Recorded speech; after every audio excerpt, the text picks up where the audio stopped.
Aubrey Lee Price, a man wanted by the FBI for wire fraud, vanished more than a year ago in an apparent suicide.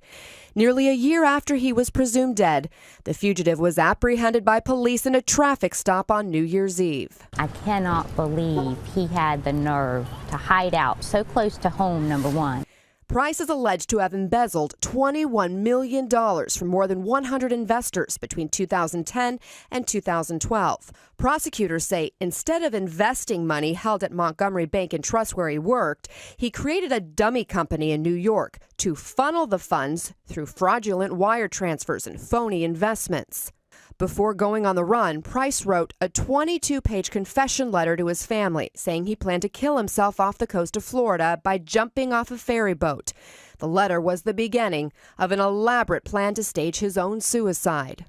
These photos show Price dressed in shorts and a T-shirt arriving at the Key West airport, carrying a suitcase. This is the day of his disappearance of that year. He's got a bag I see he's towing behind him. Might be packed with investor money for all I know. Surveillance video from that day shows him at the ferry terminal in Key West, where he led investigators and his family to believe he took his own life. But without evidence of a body, the FBI continued to look for him. That search ended on Tuesday thanks to a Glynn County, Georgia sheriff who stopped Price's vehicle for having darkly tinted windows. The bold fugitive will now be brought to justice. He faces up to 30 years in prison.